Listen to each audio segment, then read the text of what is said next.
I'm very excited to be joined by the Deputy Managing Editor for NHL.com and the host of the NHL Draft Class podcast, Adam Kimelman. Adam, how's it going? Thanks for joining us today. Appreciate it. I'm good, Johnny. Thanks for having me on.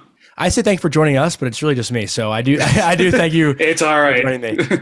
And are you on the team today that is not going to watch the expansion draft tonight? We are recording before the actual ESPN expansion draft, but all the picks and everything was kind of leaked today, and a lot of hockey people are upset with that. So I want to hear your take on it. Well, I'm kind of the mind where I'm not going to believe it until I hear it come out of Ron Francis's mouth or apparently off the back of a fish. So I'm not sure how all this is going to happen, and I'm excited. I'm going to be able to watch it as a fan tonight. I'm not working, so I can just sort of sit back, put my feet up, kind of enjoy the process. And I saw names out there who might be, who it could be. I'll believe it when I see it, and let's see how smart all the experts are.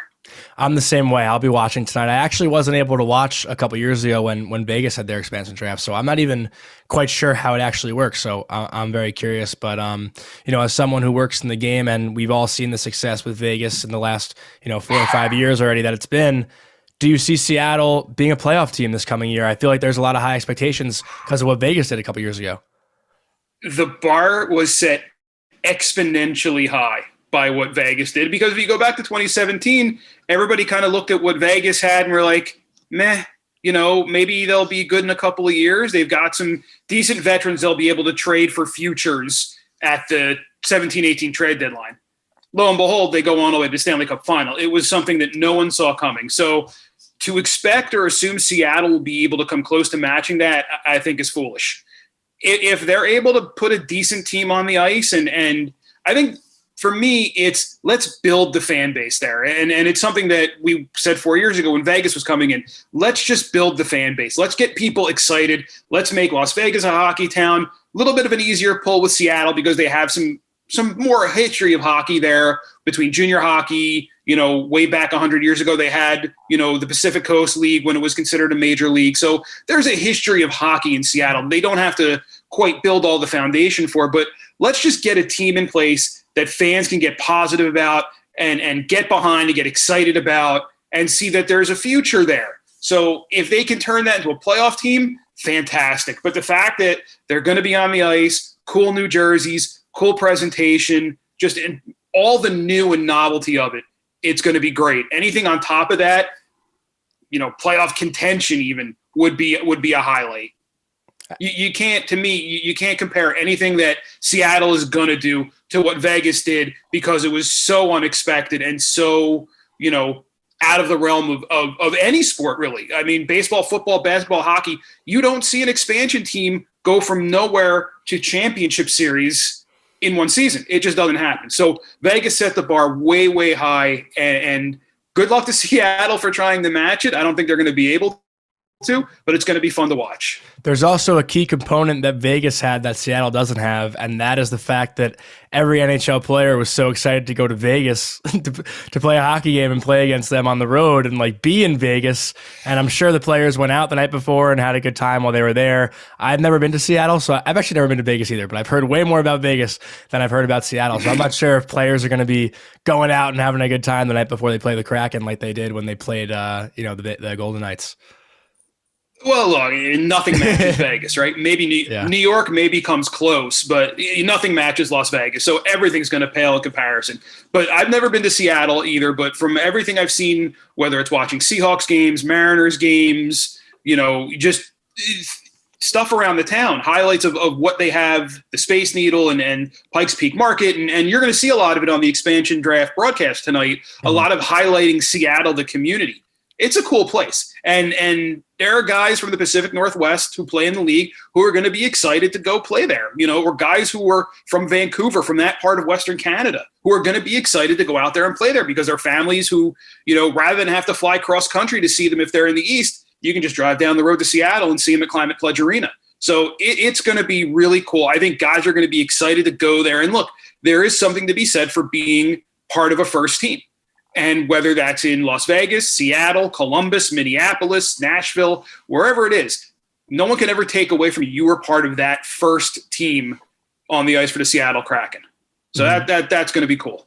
And I still think it's very important also, like, especially with hockey, we see it mostly as opposed to other sports, and I'm saying like building within the organization and building through the draft. In the NBA, you see a lot of super teams, but like last night, we're recording on Wednesday. Last night, the Bucks won, and the Bucks are one of the very few teams in the last decade that actually had their draft picks win them a championship. They didn't really they traded for Drew Holiday, but Chris Middleton and Giannis Antetokounmpo were drafted by the Bucks, and Tampa Bay Lightning, the same thing. Stamkos, Kucherov, all these guys, the Palats and the Points and the Johnsons all came through the Tampa Bay Lightning organization. So, to put that kind of pressure on a team like Seattle and even on a team like Vegas, Vegas still has to build through their draft also. Like, they've been good, but they haven't gotten their cup yet. And they still might be years away. So I think anyone who has the expectation that Seattle will come in and make the playoffs and go on a run in their first 5 years, sure, it could happen, but I think it's still very important for teams to build through the draft. And I know you're obviously, a firm believer in that. Yeah, and it's interesting. I talked to Jarmo Kekalainen, the general manager of the Columbus Blue Jackets, a few weeks ago for a story on .com now, and he laid it right out there. He said, if you don't draft, you have no chance. If you don't draft well, you have no chance of building a winning team because, one, those prospects that you draft are going to be the core of your team, or you're going to take those prospects and use them as trade bait to bring in, a finishing touch. Like, Tampa doesn't draft well. They don't have the pieces in place to trade for Blake Coleman, to trade for a Barclay Goodrow, to bring in guys to build up, to trade for a Ryan McDonough. That, you need those prospects that you're able to develop and bring along, and one, to have as affordable, low-cost talent for at least a couple of years, but two, even if they don't play for your team, you can use them to turn them into other assets. So that's really going to be incumbent upon Seattle coming in. Vegas has taken a different approach. They were so good so fast, they were able to skip ahead of the draft and development stage to let's find the finishing touches stage. Let's find the Mark Stones and Max Pacioretty's, the Alex Petrangelos, and they kind of expended a lot of that young capital that they built up in those first 2 years to get themselves to a point now where they are Stanley Cup contenders every year.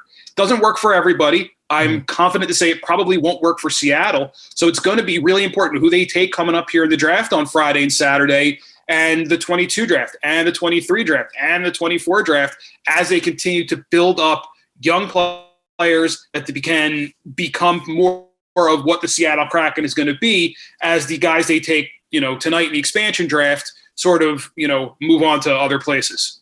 And this year's draft is different than, most years or every other year prior, because a lot of players that are being selected in this coming draft right around the corner on Friday and Saturday didn't play this past year. And, the major junior CHL didn't really have a season. A lot of colleges weren't able to play. So, these teams are picking players that they didn't really get to see have a complete season prior. Do you think that's a huge effect on this year's draft? Yeah, this is going to be, and all the scouts that we've talked to, myself and Mike Morial, who I do the NHL Draft Class podcast with, they've all been sort of unanimous as saying, I've never watched more video this year than I have in my life. I don't know a lot of these guys. Well, I should say they don't know them, but there's a lack of familiarity to the same level as they would with other guys in a normal year because the Ontario League didn't play. Some of the guys got lucky enough to go play in Europe. A guy like Brant Clark from Barrie in the got to go play in Slovakia. Mason McTavish got to go play in Switzerland. Brennan Othmann got to go play in Switzerland. Guys were able to find places to play here and there, but it was really hard. So then you had to go kind of hunt and peck to find games of these guys playing in these second level, third level leagues in Europe. So they're playing professional, but it's not to the professional caliber that we have here in North America. But they're playing somewhere. And so many kids in the Ontario League just didn't get a chance to play. The Western League only had 25, 26 games. They started in February. The Quebec League, was able to play between 20 and 40 teams, depending, what areas of Quebec and the Maritimes you were in. While, the NCAA played varying levels of numbers of games. The Ivy League teams, the Harvards and the Princetons and the Yales, they didn't play at all. Mm-hmm. Versus a team like Michigan, which played 30 games and then couldn't go to the NCAA tournament because of COVID. The USHL was able to play. So there is, the varying European leagues had varying amounts of time that they were able to play. So it's real hit or miss. There were restrictions on travel, restrictions on who could go in the rink for scouts. So it's going to be as unpredictable. I've been covering the draft pretty nonstop since I got to the NHL in 2008. So this is the least predictable of what's always a very unpredictable experience. So it's going to be really fun to see what happens on Friday night and into Saturday. Yeah, the NHL draft's always an exciting time of year. There's nothing cooler than seeing young hockey players get their dream come true and being drafted to an NHL team. But something that I'm really curious about to get your opinion on, and something I've touched a little bit on this podcast, I actually ran into Pat LaFontaine once on the train in New York City, and I happened to play with Pat's son Danny growing up, and I played for Pat's brother in juniors.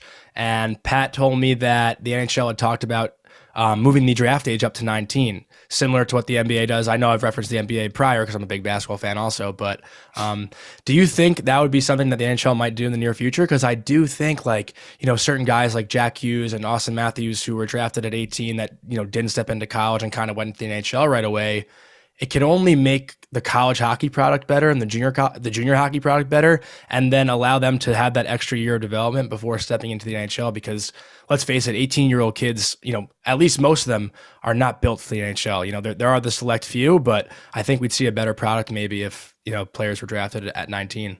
Well, I think it's an interesting discussion point. It really is, because you're right. There are guys who were drafted that at age 18 are 100% not ready for the NHL. Some of whom we've seen play in the league that clearly weren't ready, but because of where they were drafted or what team drafted them, they were needed in the NHL. And, in a lot of cases, it maybe harmed their growth. Then there's guys like Connor McDavid, who at 18 was ready to jump into the NHL. Austin Matthews, who you mentioned, an 18-year-old Sidney Crosby was more than ready to be right into the NHL.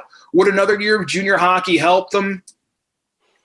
Debatable. Would another year of college hockey? I think college hockey is a little bit different, because as an 18-year-old in college hockey, you're on the very low end of the age spectrum, whereas an 18-year-old in the Canadian Hockey League, you're in the upper level. So what's an 18-year-old Connor McDavid going to gain from playing against 16 and 17-year-olds? Nothing but bad habits. What's an 18-year-old Owen Power, say, get from playing a second season at college? A lot, because he's still only going to be 19 years old when that season starts, and he's going to have time to, it's a weekend league, so you have 4 days a week to get in the gym and get stronger physically off the ice, work on your skills on the ice. So I think it's really different for every guy. It's hard for me to say 18 versus 19. I think the NHL teams might like it because there's nothing they like more than one more year of watching and studying and learning and developing.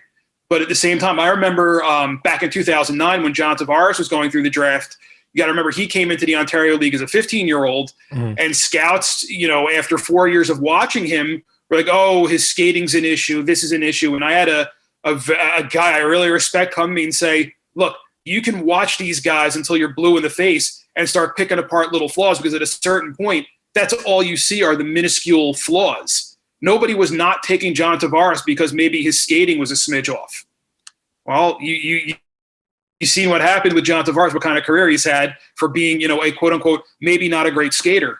His skating's pretty good, and he's done pretty well with the Islanders in Toronto. So, it's hard to say. There's pluses and minuses to each, making it a 19-year-old versus making an 18-year-old. But I think you're always going to have kids who look ready at 18 to play in the NHL, and you're always going to have kids at 18, the majority of them, who aren't ready, and they won't play in the NHL because they're obviously not ready.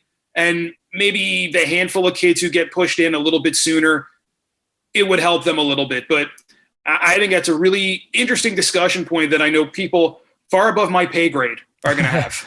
Yeah, no, I remember the first time I heard it, and I was like, wow, that's very interesting, because, like I said, I watch a guy like, Zion Williamson and RJ Barrett at Duke, and how dominant they were in college, and then they were able to get drafted, so like, it was just an interesting perspective to hear, because, obviously I grew up playing the game, and I know a lot of kids who were drafted and then went to college and maybe didn't even pan out. So like, for, a hockey scout to actually see the success in college and see it at that level before drafting, it could be like a huge advantage. But, I'm way below most below pay grade. So I don't know if anyone would listen to me, but, I actually do work with Everything College Hockey. I don't know if you've heard of them. No. Social media page. We have a podcast as well. Okay. And it's very cool that I think 3 Michigan players are, supposed to go in the top 10 of the draft. So, for you as someone who covers the draft, is that very cool to see, like, the American hockey product, way far in advance now than it was maybe 10 years ago?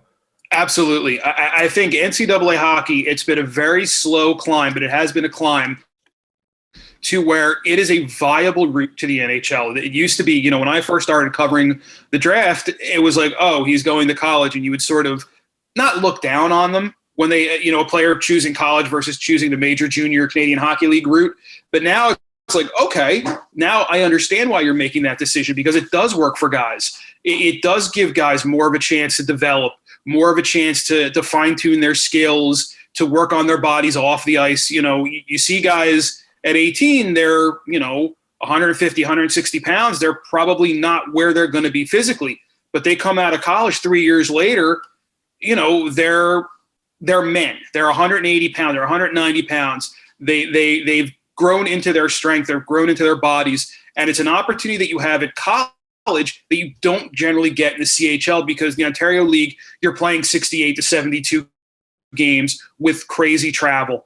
Western League, you're playing, the same thing, 68 to 70 games with 18-hour bus rides. The Quebec League, you don't have that time off the ice to work on your skills. Yes, you're getting gameplay, and that's really where you're judged on how you do in games. But there is something to be said for taking that slower, more focused development route that I think really helps guys. And, look, you can look at the numbers, you can look at the statistics and see guys who have chosen that college route to get guys who are drafted out of a college system making the NHL versus guys drafted out of major junior making the NHL. The numbers are getting closer to being even. I don't know if they'll ever be even, but they're getting a lot closer to being even. So yeah, the more NCAA hockey that we see and the more top end guys choosing NCAA hockey, I think it's a good thing. And Owen Power is a great example of that. He's a guy who obviously could have played in the Ontario League. He's certainly talented enough, but he decided to take the USHL route for a year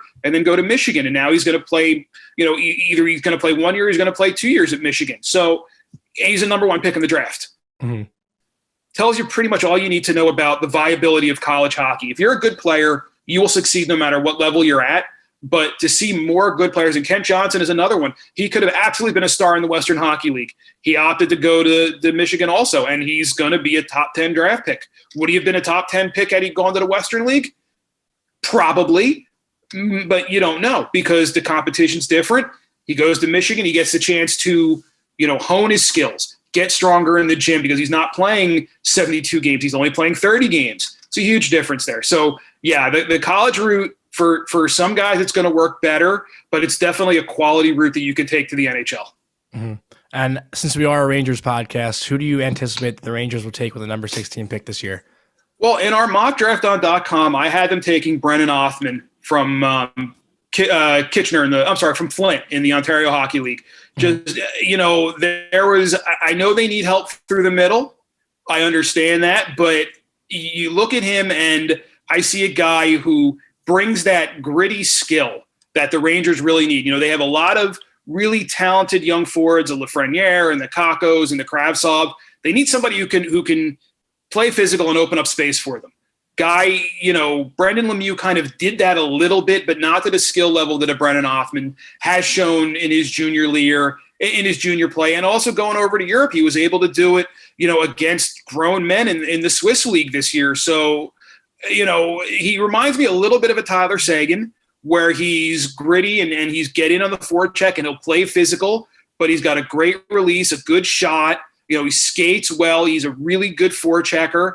Not afraid to play physical. And, you watch him play in the Swiss league. He played that same style, with Olton that he did with Flint. So he's able to do it against, guys in their 20s and 30s versus guys who are teenagers or his own age. He had a really good World Under-18s as well.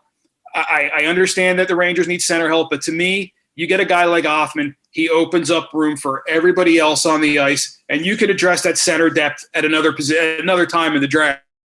But to me, he stood out as the guy for them. And you're a Flyers fan, right? From what I've heard. Well, I live in Philadelphia, and just, by virtue of geography, I've covered them the most, and I've written a couple of books on them. But, you kind of check your fandom at the door a little bit. But they're the team I see the most. Well, actually, I did see that you wrote 3 books. Can you talk about those a little bit? Yep.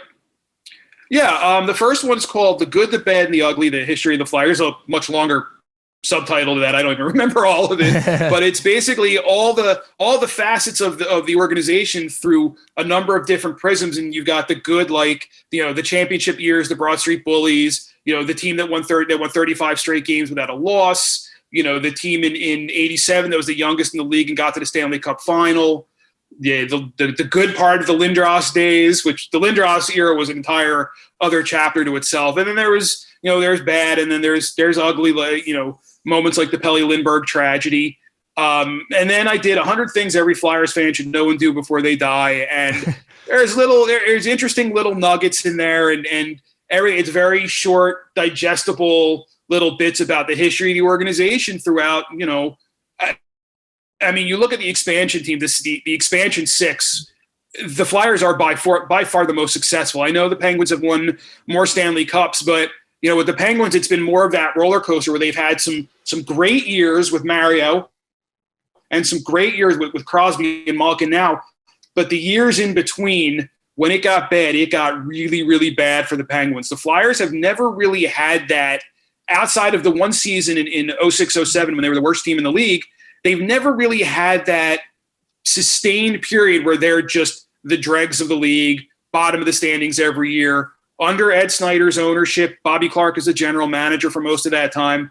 They were always competitive. They always, were big players in free agency. They were always a team that was very Stanley Cup focused. Unfortunately, they never got there. They still haven't gotten there since 75, but they're a team that's always been really, really close to either being a playoff contender or be a championship contender. So there's a lot of really good history with the franchise. Unless they're playing against Mika Zibanejad, though, right? Well, this season was very, very different, and they've sort of gone out, with the acquisition of Ryan Ellis, sort of addressing and changing some of those issues that they had. They never really replaced Matt Niskanen as that right shot, top pair defenseman, veteran, experienced guy.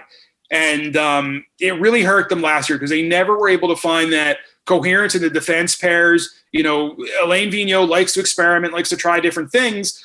But once he finds something he likes to stick with it.